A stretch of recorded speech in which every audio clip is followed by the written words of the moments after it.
This is Rod, and you're tuned in to Down Memory Lane, Letcher County Memories for the third week of January of 1968. Information used in this program, courtesy of the Letcher County Mountain Eagle and the Letcher County Community Press. This is the third week of January of 1968, and the third week of January begins on Sunday, June 15th.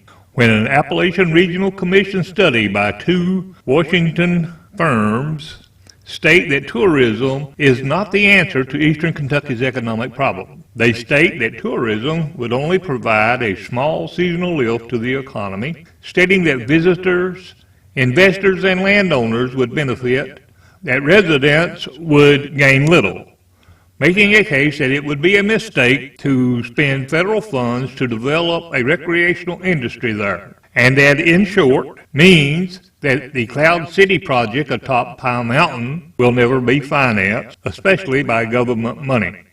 They state that two factors play a major role in the economic development of the area that is supported by vacation industry: low minimum wages and seasonal employment.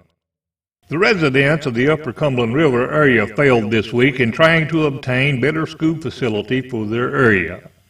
The state director who visited the Upper Cumberland River School last week returned a report that the two-room pot-bellied stove wood structure is so lacking that Title I fund cannot fix the school.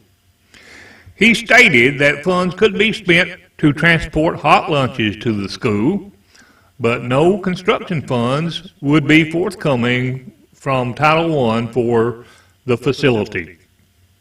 This brought an immediate opposition response from the residents of the area. Board Chairman Dr. B.L. Fry told the group that even if the county could build a kitchen for the school, that the state would not approve it to be done. Mr. and Mrs. M.L. Webb of Mayking celebrate their 50th wedding anniversary this week.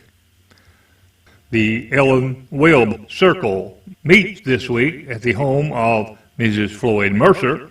Members present include Jonelle Adams, Mrs. Lester Hammock, Mrs. Jane Hidvigi, and Mrs. Jack Cox, and others. The Rachel Adams Circle meets at the home of Mrs. Don Childers. On the Get Well list this week, and much improved this week, we find Arch Jenkins, F.C. Hammonds, and Mrs. Kermit Combs. We here at Down Memory Lane wish to send out a great big hello this week to Mrs. Dennis Dixon, George Eddie Bevins, Mr. and Mrs. Tom Chandler, Mr. and Mrs. D.A. Ziegler, G.C. Johnson, Mrs. Lex Farley, Mrs. Maud Flint, Mrs. Madge Dotson, and Mrs. Hope Whitaker, all from over toward the Jenkins area. Mr. and Mrs. Leonard Baker on the right-hand fork of Millstone has had company this past week. Their daughter, Judy, from Washington, D.C., has been visiting with them. Corporal James Dickey Kaiser has been visiting his mother and other friends in the Kona area this week. And Calvin C. Thompson of Turkey Creek has completed basic training at Fort Hood, Texas.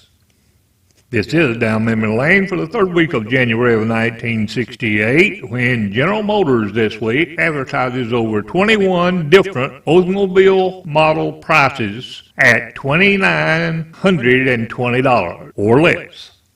6 Letcher County residents have been named to the Heart Fund Drive. They are Mrs. Ferdinand Moore, Mrs. Jack Burkage, Mrs. Stephen Combs, Mrs. John Romine, Mrs. Roy Reeser, and Mrs. Glenn Polly. President Johnson has proposed a 20% increase in Social Security payments to begin in July. If passed by Congress, more than 5,000 Letcher County residents would gain in their monthly incomes. And it is during this month of January 1968 that North Korea on January 23rd, seizes the USS Pueblo, claiming the ship violated its territorial waters while spying.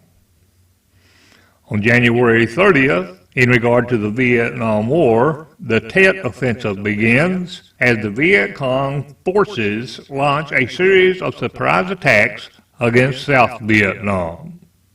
And on January 31st, the Viet Cong soldiers attack the United States Embassy in Saigon.